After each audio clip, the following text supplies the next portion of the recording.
knowledge and skills is only one part or one component of behavior change, right? So we want to try and think about coaching is actually a collaboration. It's not just telling people what to do, it's guiding them. It's helping them, it's collaborating and getting them to think a little bit differently. And I don't follow the same structure for every call because I don't want to get the client sick or bored of it. I go through the 3 H's in a lot of my calls. It's like, what are you happy with? What's helping you, but what's holding you back?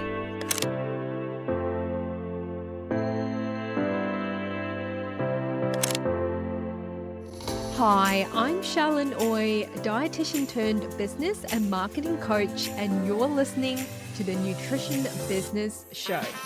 I've been a dietitian for over a decade, generated millions online, and we've helped thousands of health professionals. So if you're looking for a smarter way to grow your nutrition practice and create online programs to scale your business more sustainably, then you're in the right place. So let's dive in. Hey, welcome back to the Nutrition Business Show. Thank you so much for being here with me. On today's episode, I've brought on a very special guest, Joshua Smith. He's a nutrition coach and the founder of Fortitude Nutrition Coaching. Not only does Josh helps clients reach their nutrition goals, but he also runs the Hero Nutrition Mentoring Program, where he helps other nutrition coaches, health and fitness professionals to deliver better results for their clients.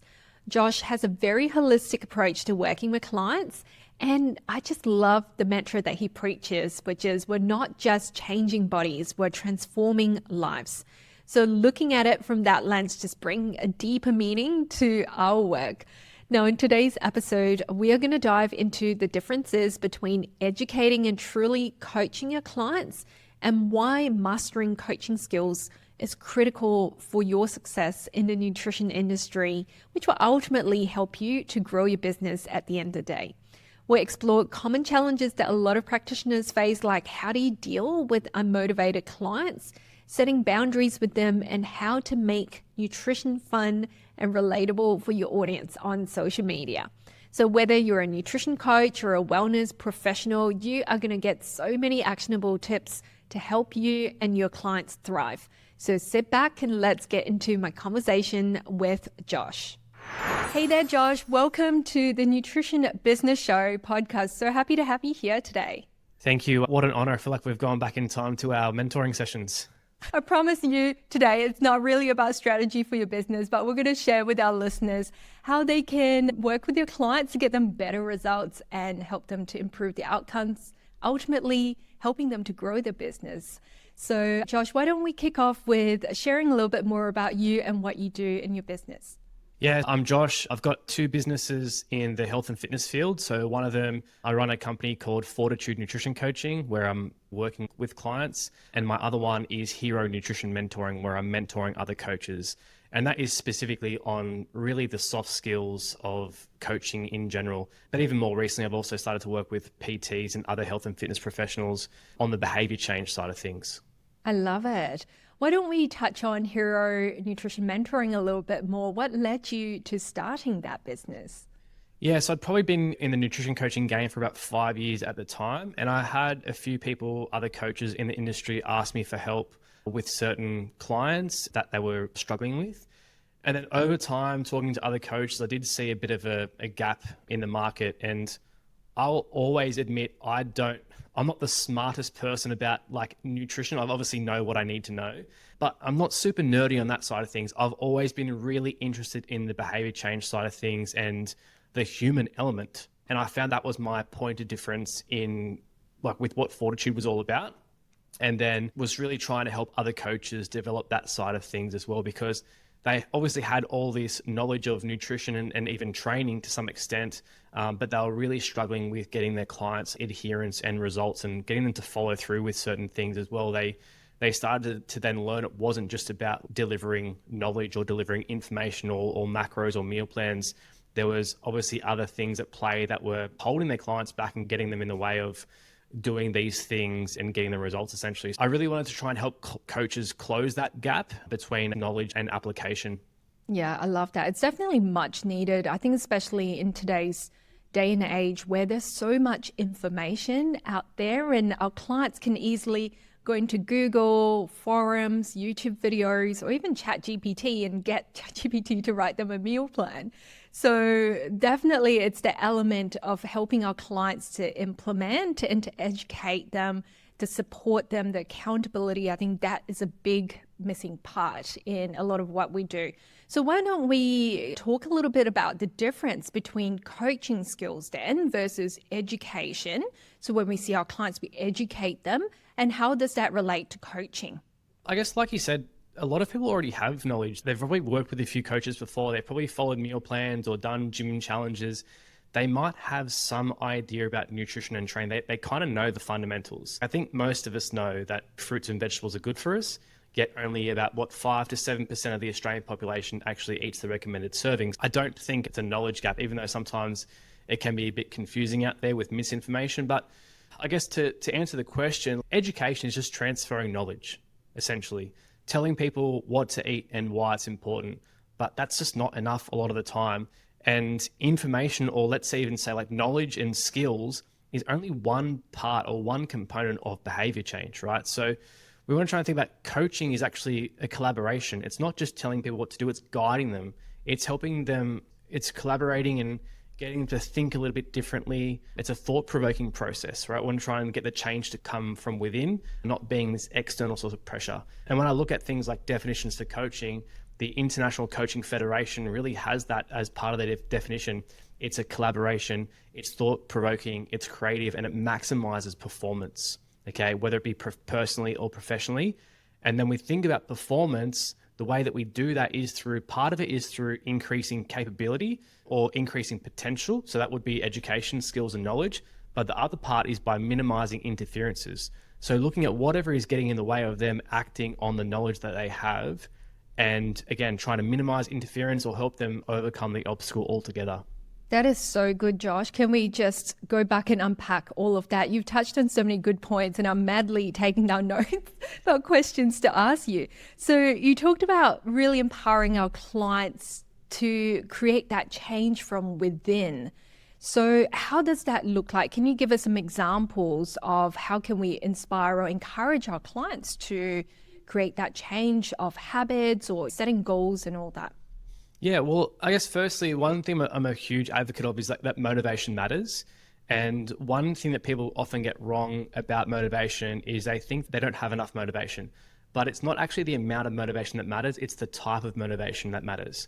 And I'll even then get to the point where where motivation goes wrong, it's when it's externally driven, right? Or you've probably heard of extrinsic motivation. It's also known in the research as controlling motivation. Right, so there's an external sort of pressure, and this person, the client, is basically saying, I have to do this. I have to follow this meal plan. I need to get my 10K steps in. My coach says I have to do these things, right? And what we can see is that that's not very good for their psychological well-being. It's not good for the performance of the task because they're pretty stressed about it and it's not internally driven. And it doesn't do very well for long-term maintenance of the behaviors. So once that external source of pressure is gone, once the coach is gone, the challenge is over, they stop doing the thing, right? So instead, we want it to be internally driven. Essentially, they want to do it, right? It's important to them. It's aligned with their values, their identity, the person they want to become, okay? And we can do that by making sure it's something that they're able to do, they're capable of doing, that they have a sense of choice over as well. So there might be things that they have to do. They might have to eat protein and plants and exercise, but they have a choice in how they go about doing that and how they go about implementing it. So again, getting the client involved in the process, asking them for their ideas and what they want to do with the principles and how they would prefer to practice the principles. Love that.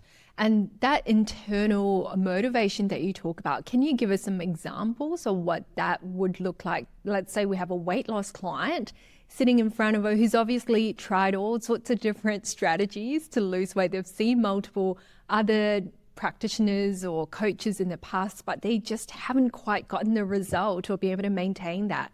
So if we were to dig out, if we were pretend that I'm your client sitting in front of you, what are you going to say to me to help me identify what my intrinsic motivation is?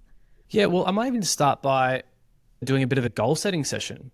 That's the first thing I do with someone. And I think where coaches go wrong or even when clients might go wrong, is that they don't do this deep goal setting session. It doesn't go deep enough either. They might just ask things about, well, what's your goal? And let's start planning it out. Or what's your goal and why it's important to you, and ask the 5 whys. But the 5 whys, it always really ends up with, I want to be more confident. All right. So I think what we can do instead is dive a bit deeper and ask them things like, how is this goal going to change your life? How is working towards it going to help you think, act, and feel differently?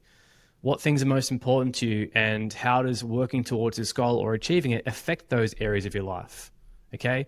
And what are the consequences of staying the same? So we've got a bit more buy-in, we've got a bit more motivation. But then what I'll do next is I might look at your diet and go, Charlene, I think maybe eating some breakfast would be a good idea, eating some hunger busting snack and reducing alcohol. That could be the first 3 things I would map out. Okay. But I would ask you, what do you want to work on first? And then we start to do it that way. So again, you have a choice. So where coaches also go wrong with, let's say, like motivational interviewing, they think it's just a bit of a free for all. Autonomy means my clients will do whatever they want and that will get the results. But motivational interviewing is client-centered but goal-directed. So we're still guiding our clients in the direction they want to go, but we're giving them a choice with how they go about it. Let's say, for example, I'm not getting in enough protein during the day, and that's what you've identified. And so that's leading to hunger eating in the afternoon, cravings for sugary stuff to get me through the afternoon slump. So what would be some examples of things that you would guide me through to help me come up with a goal that first aligns with what's right physiologically to help them through that? And secondly, it's something that I want to do as well. Yeah, I might ask them, like, what types of protein do you enjoy having? And if we think about if this is for breakfast or for a snack, what type of protein would then fit at that time of day that you want to have? So I'm not telling you, all right, you have to have a protein shake or protein oats or eggs on toast. What do you feel like? What do you enjoy having? And that way, if you enjoy those sources of foods, you're actually more likely to have them in the first place. Yep, love that. So getting very specific into what the client's preferences are and whether or not they can actually fit it into their day. So I find that sometimes we've got all these wonderful knowledge that we want to share with them and tell them what to do, but yet it could be a very far-fetched idea for them. Maybe they don't even like eating certain things, and so it's going to be impossible for them to implement it. Exactly right. Everyone has different preferences, and some clients, they may have a really good knowledge of protein sources, and some may have none. But we still want to try and at the same time assess their knowledge by asking them, like, what types of protein do they enjoy? If they're really stumped, you might go, would you mind if I share some ideas with you? And then they can say yes or no, and then you're still respecting their autonomy at the same time as assessing their knowledge. Yeah. So you said, would you like me to share some ideas with you? So you're asking for permission there for you to share more with them. Maybe they really don't know. So it comes down to, okay, we need to do some education there to help them get up to speed with it. I love that. So it sounds like a very collaborative approach where, first of all, you're getting to know the client, you're getting them to verbalize what the goals are, and then it's a collaborative relationship and helping them to develop those goals as they go along. What if, and this is a golden question, Josh, what if someone starts off with being really motivated, come to you, I've got some big goals to hit for my New Year's resolution, and then 2 months down the track, we fall off track. So first of all, we're going to talk about how do you typically set up the way that you work with clients, your program, to reduce the risk of that happening. And then we can talk about how we deal with clients when they go off track. So shall we start with how you structure your program to minimize that from happening? So again, it's a very client-centered process, but I do have some frameworks that we use. So I'll go through that deep goal setting session, like I mentioned a little bit earlier. And then from there, I start to do what's called an agenda map. So I'll map out the first few behaviors to work on. So like I said, it might be eating breakfast, a hunger busting snack, and reducing alcohol intake. And I might also have a second agenda map of 3 other things that I see, maybe having a snack before training, having a bit more structure on the weekends, or being mindful of like multiple fat sources at meals. So they're like some other things. And it means we've got a bit of a plan and a path that the client, again, can choose to take on their journey. And then from each part of the agenda map, we turn it into an action plan. So if we're saying like hunger busting snack, we go, all right, cool. Like, what are you doing? We go through the rationale. So why are you doing it? When and where will you do it? So we've got timing, we've got location, ask them how they're going to do it. So like basically, what is your hunger busting snack going to be? So it might be, again, some yogurt and some fruit, or some fruit and a muesli bar. How often do you want to try and aim for this week? So again, being quite realistic with what they can do based on their circumstances that week. So they might try and aim for 4 times this week. From there, we ask them how confident they are on a scale of 1 to 10, and making sure that they're at least an 8 or a 9 out of 10 confident on that scale. From there, we'll actually start to scan for obstacles. So ask them, what could get in the way of you doing this thing this week? And we can see that's basically called a coping plan or an if-then plan. And that boosts their chance of success far more than just the action plan before. So we had all those things which make it so much more clear and concrete, because just saying hunger busting snack in the afternoon is very vague. And vague is what I would call the enemy of execution. The vagueness is the enemy of execution. We want to try and be really clear and concrete with these action plans. But the coping plan then helps them get an idea of what could get in the way of them doing that, what could interfere with it, and then have a strategy for when that comes up. So let's say there's work treats that get sent to them, or they stay at their partner's house on a certain night that week, and then they go, well, if that happens, then I can do this. Right. So A, they're not as derailed because they've anticipated the obstacle, but B, they're confident that even when it pops up, they have a strategy to overcome it. Love it. So we're empowering the client to already prepare for any potential obstruction or things that can derail them. So if we get into kind of more of the nitty-gritty, do you set up structure for your clients to report to you or to check in with you to let you know how they're going with their plan as they go along? Yeah, so we have a couple of things. One of them would be like a habit tracker that we would work on. So if we're doing this hunger busting snack, we'd work on a criteria. So what is your green, what's a yellow, and what's a red? A green could be that there's protein and plants. Yellow could be that there's either protein or plants. And then red could be that there's neither, and it's just like a bit of an indulgence, or they've skipped it all together. Okay, that would be one part that it's almost like a daily thing. And then we do a weekly check-in. That's a reflection on how their week's gone, how they feel about it, what their wins were, what they think moved them towards or away from their goals, any other perceived barriers that either happened or they think will happen later. And it's probably 10 or 11 questions. It's not too many, but it's enough for me to get an idea of like, okay, what do we reflect on? And then what do we focus on moving forward as well? So like I said before, that agenda map, I might have agenda map 1 and agenda map 2, but the more I work with a client, the more I'm going to see, the more of the puzzle I'm going to start to piece together and go, all right, cool, this is worth working on. Let's add that to the list as well. Yeah, love it, love it. So it's very structured. The client knows exactly what they're working on, and they can come back to you and let you know how things are going on their end. So if we have someone who's coming to you saying, Josh, I'm really trying, I've been putting this into place, but I'm struggling to maintain those habits. So what would you do to coach them to get back on track, or maybe reviewing the plan? So talk us through that. Yeah, I might even just ask what's been happening recently that's different. I don't follow the same structure for every call because I don't want to get the client sick or bored of it. I go through the 3 H's in a lot of my calls. It's like, what are you happy with? What's helping you, but what's holding you back? So it's what are you happy with? What is helping you? So what's helping you win at the moment? And so when things are going well, why essentially? What's your success criteria? And then what's holding you back? And then what's holding you back, we start to strategize for. So it could be there's more work functions. It's a really busy time in their social life, or they're super stressed at the moment, or the kids aren't sleeping well, whatever it might be. Cool. Like how is this holding you back? And then what things can we try and put in place to do some either damage minimization or help you, again, overcome those obstacles altogether. That's really cool. And what I'm hearing from you saying that is digging deep and trying to understand what's impacting on them. It could be things that maybe they didn't even realize was impacting on the ability to stick to those goals. And I think that we all have such a busy lifestyle. And sometimes we see clients coming back to us having not implemented the things that we talk about.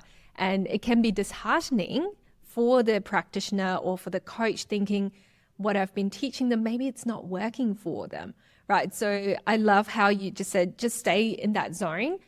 Help your clients identify what's really going on that's holding them back from achieving those goals that they've set. And that's where a behavior change framework is really important for coaches.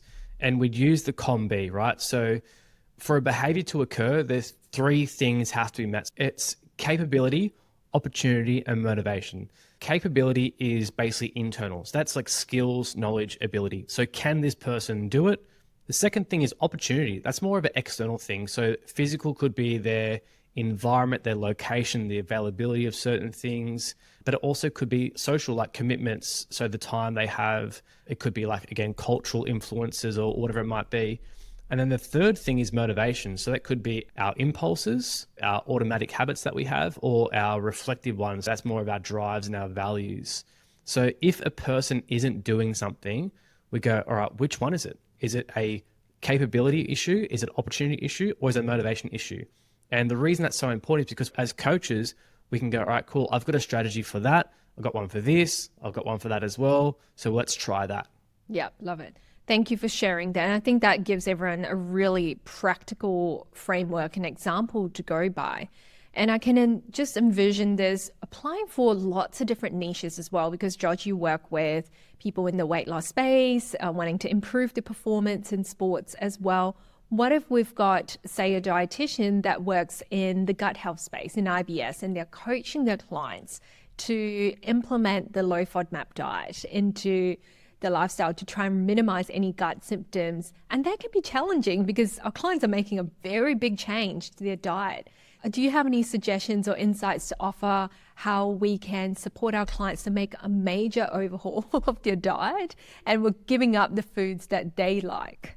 Yeah, I guess that is going to be a lot more on the motivation side of things, because as the practitioner, you're helping with the capability side, you're teaching them, you're educating them on what foods are, you'd even say like good or bad for their symptoms. But then there also is an opportunity factor based on their lifestyle. So if that gets in the way based on culture, if certain dishes they have are full of those foods, is that a hard conversation for them to have or a tricky thing to navigate? But I would say a lot of it comes down to the motivation too. They might like certain foods. So there's questions that we want to try and ask them. Essentially, is it worth it? Is the trade-off really worth it? So you might ask them, I call this the 4 crazy questions. And this is great for whenever someone has a bit of ambivalence or resistance to change. And you go, let's say we identify a problem behavior. So it could be eating a high FODMAP food that they really enjoy. We'll go, what's the benefit of it, but what's the consequence? And then we ask the other question about changing.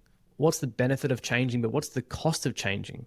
And they don't get asked the questions very often. They don't get asked what is the benefit of the problem behavior or what's the consequence of the positive behavior. They don't get asked those questions very often. So that's like it really gets them to pause and stop and think and reflect on it, on how it's costing them. And hopefully by asking those 4 questions, it swings the decisional balance in favor of making a positive change of going, yes, I really enjoy this food, but at the same time, spending an hour on the toilet afterwards isn't very good. That's not ideal. Or I'm a people pleaser, so I just say yes to food, but then the consequence is my health afterwards. And I just feel really terrible, or I feel really foggy and bloated and uncomfortable. So it's like, which one is really worth it, essentially? And then hopefully, like I said before, the favor starts to swing in the positive change. That is gold. Thank you for sharing that. I think that is so helpful, especially for us working in the dietary elimination space, where we're getting clients to cut out foods that potentially could be really challenging for them because they enjoy eating it, but there's also that consequence of the cost of eating those things on their symptoms. And I can just imagine maybe for a dietitian in the celiac space where eating gluten can be very detrimental to someone's health. And so there is lots of different ways of supporting our clients to, first of all, I think come to terms with the diagnosis, coming to an understanding of why they need to do something and helping them to understand the intrinsic motivation for doing something, and then setting goals to improve or to work on how they eat so they can manage those symptoms and the condition itself. Yeah, and I think that's where that goal setting thing is so important, where you go, what would be living symptom-free like for you? How would you think, act, and feel differently? How would you show up in your relationships differently? What does it do socially for you and with the people that are closest to you? And that's so much more important than just improved gut health, I think, in my opinion. If they're more present, that's huge. Yeah. If they're more comfortable and then they're not thinking or they're not stressed, then again, I think if you can get buy-in that's relevant to them, not just about like, oh, you're going to be symptom-free, but what does a symptom-free life mean to them? And if we go into, I would say like one of my all-time strategies, and it's not, I didn't come up with it. It's one called the choice point, and it's from ACT, so acceptance and commitment therapy. And it basically means when you're in a challenging situation, you can have one of two paths. One moves you away from what matters, and one moves you towards what matters. And when we move away, there's usually a short-term relief, but a long-term grief.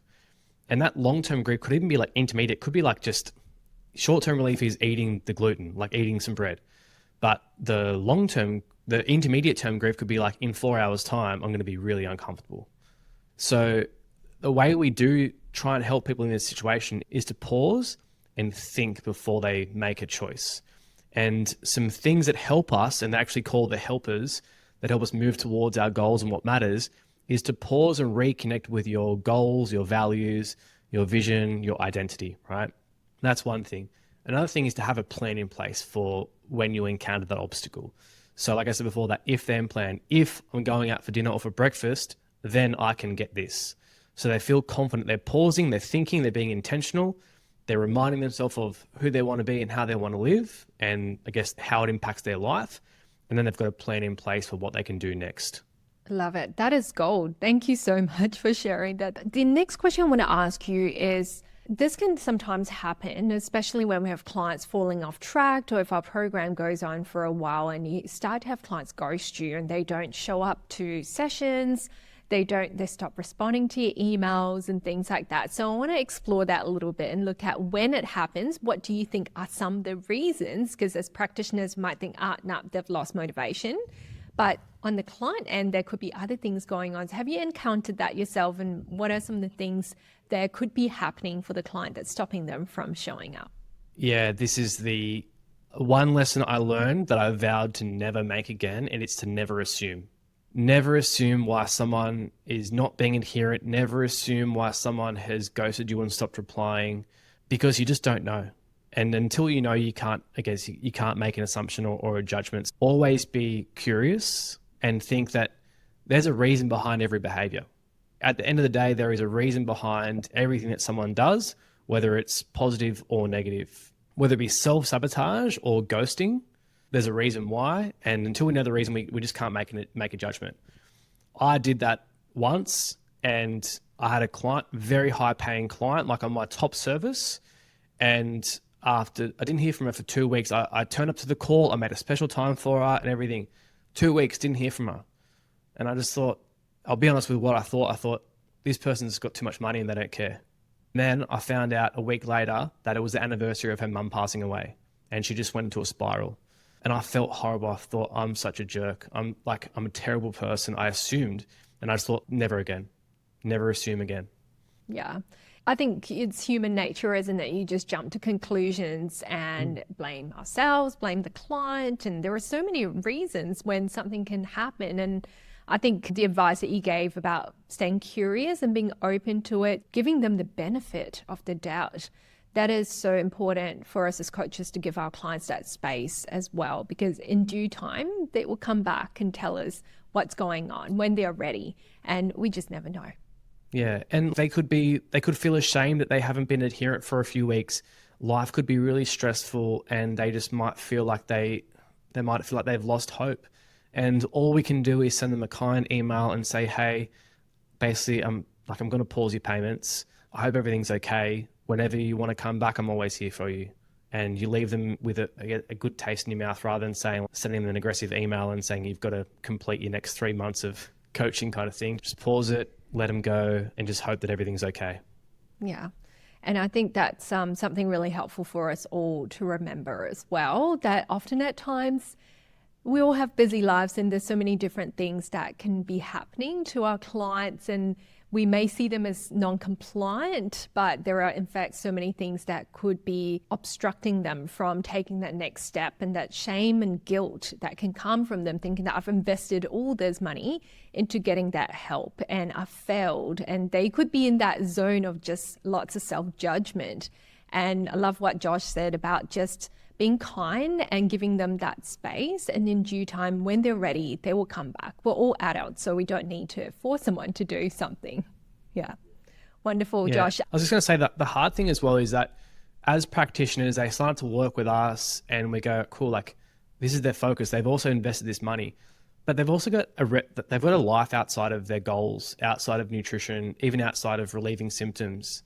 They have work, they have families, they have hobbies, they have study, all that kind of, so they have actually limited resources into what they can learn and apply and turn into action and behaviors. So we actually need to be considerate of that too, and not overwhelm them with too much or even expect them to change too much just because they have this goal that's really important to them. Yeah, awesome. Now, if we look at the opposite spectrum of our clients that we could potentially get, so opposite to the person who's ghosting, what about a client who is constantly emailing with questions? They come across as being really anxious. They're not really spending that time taking the initiative to find the answers themselves, and they're just coming to you. And oftentimes practitioners feel bad because the clients have paid top dollars, really premium dollar to work with them. So they feel obliged to respond. So how can we as practitioners set up boundaries for ourselves so that we can still continue to serve our clients without burning ourselves out? Yeah, I like what you said before. Like, we have to actually set a boundary ourselves. And I think coaches fall into the trap of blaming their clients for overstepping the boundary. We need to respect our own boundaries and have times where we do and don't work and places where we do and don't work as well. And you can communicate that to your clients and say, I don't work or reply after this certain time. And on the weekends I have off. Communicating that to your clients when they first sign up. And if a client tends to message you a lot of the time, know that you don't have to reply straight away. Your clients would prefer a quality response rather than a quick one. So if it's the next day and you have a dedicated response time every day, then just do it then. And they will also get into the rhythm of the response. They know, all right, cool, coach won't message me on WhatsApp 30 minutes after. It might just be the next day, but they do get back to me. That's the main thing. But if it's getting too much, then you have to really draw a line in the sand and say, hey, maybe you might give them an extra touch point, but it might not be every single day. It might be like, all right, cool, like I'll answer your questions twice a week. And you can do a brain dump, but it also then gives them time to think about the answer themselves or practice themselves, because you're not actually helping someone if it's Saturday night and they message you and say, hey, I'm going out for pasta, or sorry, I'm going out for Italian tonight and there's only pasta. What should I get? They're just going to become over-reliant on you. You'll become disconnected and frustrated, and that damages the relationship and it's not actually helping them. You might ask them like, okay, what do you think you should get? Or have a go based on what you've learned from me, have a go, and then we can reflect on it on our next call.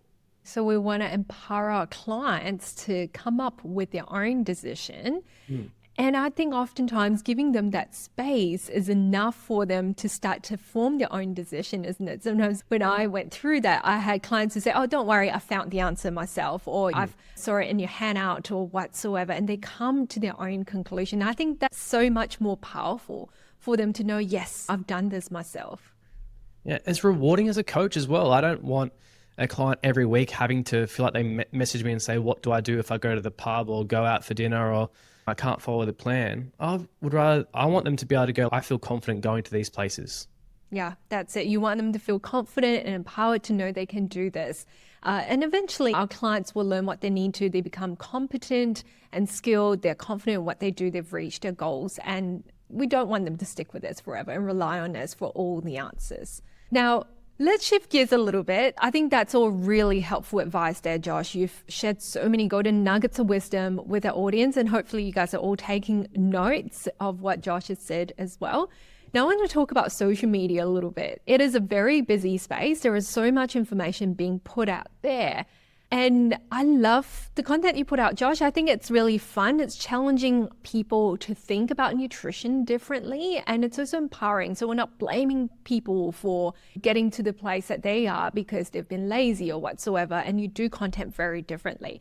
So can you share with us some tips to create content that helps you to stand out? I think first and foremost is creating content that you actually want to create. If you feel, again, if we think about motivation, what I mentioned before, if there's pressure, if I have to, I need to, I must, algorithm, blah, blah, blah, I have to write about 30 grams of protein or I have to write about certain things, you're not going to want to show up and it's going to come across in your content. You're going to be super bored and people won't want to listen to it or read it. If you write content on things that you genuinely are interested in and passionate about, it's going to come across in your content. I don't really like doing calorie comparisons or fat loss hacks, all that kind of stuff. Doesn't interest me. I write about things that I genuinely care about and I think are going to help someone. And I think 3 key things to tick off with your content is, can you post about it? It's like, basically, are you competent? That do you have the knowledge and skills to write about it? Do you want to post about it? And do you think it's going to help at least one person? And if so, it's worth posting. So, and then I think another thing is to be quite flexible with your approach. So rather than being so rigid of, I have to post every single day or I've got to follow this certain formula, be flexible, right? Have a guide of like, I want to try and post 3 to 4 times a week. And there's less pressure, there's less stress about it. Because if you're super stressed and obsessed, then again, you won't be putting your best effort into your content. So just, again, relax a bit with it. It's just, I don't know, we have this great opportunity to reach a lot of people on social media. And I think we've just taken it a little bit too far. Like, that is our job. Like, it's part of our job, but it's not our job. Our job is helping people. And our content should do the same thing. It should help people. And yeah, connect with them and, I don't know, show a bit of your personality. Yeah, Like, love that. Again, I know being authentic is a bit of a cliche, but if you're not authentic and someone signed up to work with you, they're not actually signed up to work with you. They're signing up to work with the person that you were on social media. So it's not doing any good for you or for them. So I think, honestly, just be yourself. Doesn't mean showing your personal life. It just means showing your personality in your content. So what type of personality does Fortitude Nutrition Coaching convey to your audience? Real people who are real coaches for real people. I guess that's what I've always wanted to do from day one is just show people that I'm a real person. I'm not a nutrition nerd. I'm not a health and fitness robot. That's why I always post about I love craft beer and Tim Tams. And I don't like when coaches say things like, if I can do it, you can too. But the only time I'm happy to do that is when I show my imperfect side, when I sometimes don't go to the gym as often, or when I'm not as, I don't know, like I don't have sometimes like tonight I'll have yogurt and fruit for dinner because I work late and Nick and Inka aren't home tonight. They're at grandma's house. So I will have yogurt and fruit for dinner. That's not like it's not a proper meal, but it's still protein and plants. So I pivot and I just try and show people that you don't have to be perfect to be healthy or to make progress.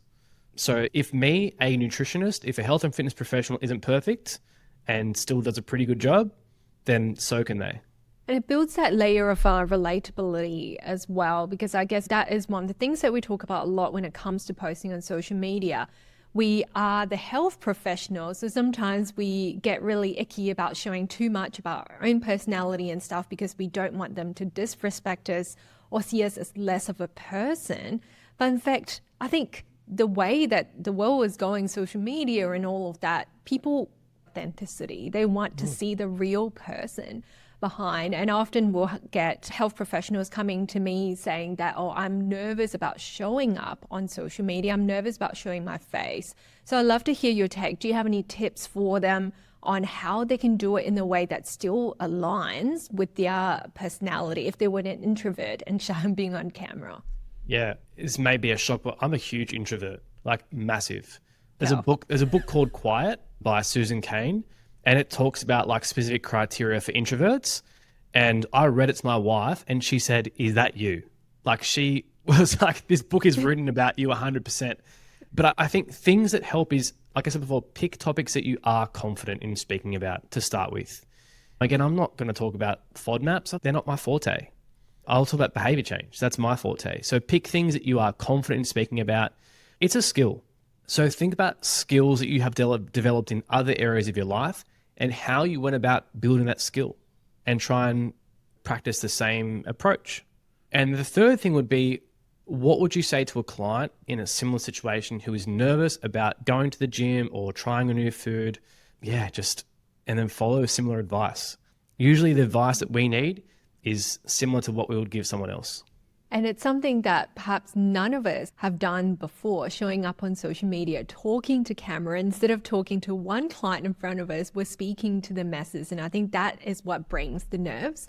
But if we just peel it back and go, what can I share today? What's this message that I want to show up and share? And if it helps one person, my job is done. And then take all that pressure of the algorithmic things that all the markers that you need to hit off your shoulders and just go ahead and share that. Because if that's going to help one person, your job is done. 100%. At the end of the day, like social media is a great chance to build a business and connect, but it's also a great way to help someone, and that builds trust, and then they can potentially become a client one day. And again, that takes the pressure off each post, and that could help as well. Don't focus so much on each message, focus on your content as a whole. Same as one meal won't make or break your diet, but it's like your diet as a whole does. So do follow the same advice with content. Absolutely. Thank you. I love that holistic view and approach that you have. I think especially when it comes to working with clients, you are just someone that I look up to in terms of how you work with clients. Like, you are so non-judgmental, you get your clients great results. And that's why we had you doing a coaching module in our program for our clients to help them improve their coaching skills. So when we can get to be a better coach for our clients, we get them better results.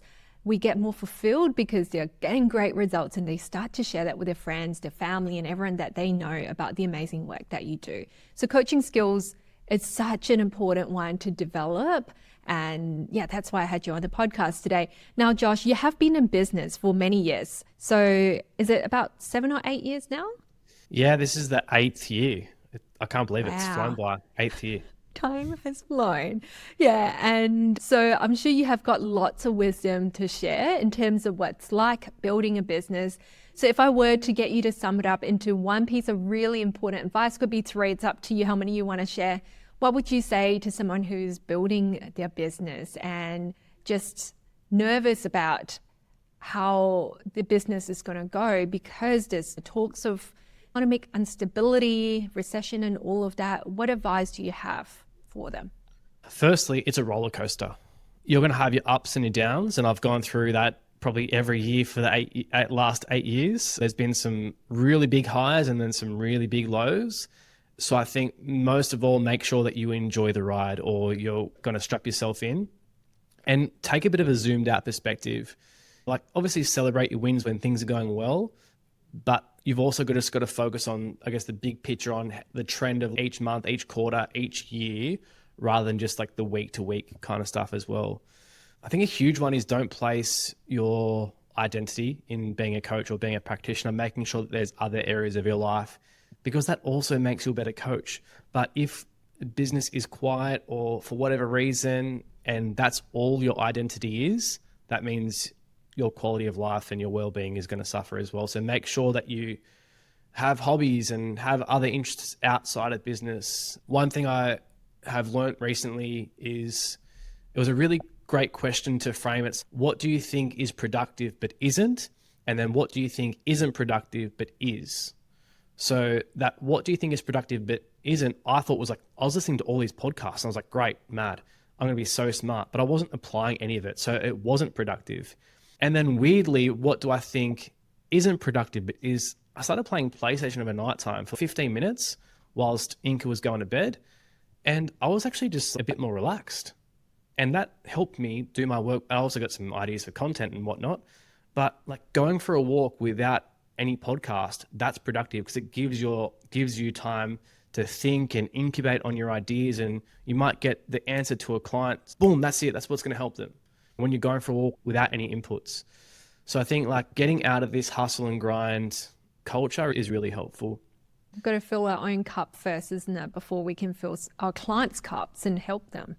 Yeah. So I guess also stay really true to yourself and get help. I think that's probably a huge one, especially in the online space. You know, one thing that's really hard for us is that we can just stay in our own like office, in our own house or the local cafe maybe, and we feel like our problems are unique. They're just to us. But like you said before, like the economy has affected the coaching industry in this past year. If you spoke to other coaches, you would know that you're not alone, that you're not a lone wolf.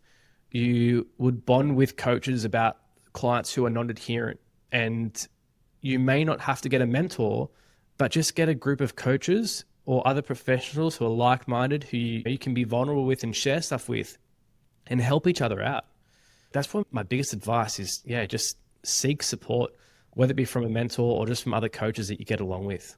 That community is so beneficial. Like you said, we can be alone in our houses and sometimes we can get in our own heads, can't we? Like we start thinking about stuff and going off track. And so having a group of people who speak the same language as you do, who understand the challenges, because sometimes our family or friends who may be employees may not necessarily understand the risk that we are taking as entrepreneurs, starting our own thing. And for them, it just doesn't make sense. But we are driven by a very deep why, a very different why. And so having a group of people who understands, who you can just talk to, sometimes just talking it out, having a sounding board, that is so helpful as well. So I love that. Thank you. Anything else that you want to share, Josh? I guess my big thing is adopting a coaching mindset, one that's open, curious, and flexible, and also client-centered. That's my biggest piece of advice to coaches, the mindset and the skill set of a coach. And like I said, probably the big one is curiosity, right? Really starting to think about why people do what they do or don't do certain things, and being flexible with your approach rather than rigid.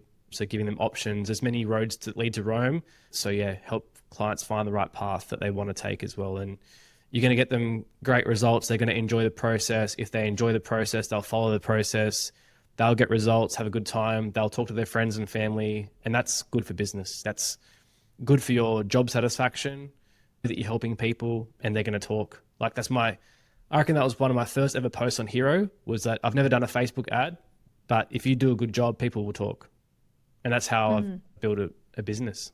Yeah, love it. And that's why we have our own business. So we get to dictate how we work with clients and create a container where our clients have that space to learn, to get coached, to come to their own conclusion with how they want to implement what you teach them. So thank you for sharing that. It really sums up today's episode really well. Josh, now if someone's listening to this and they go, oh, this is good stuff, I want to come and learn more, where can they connect with you?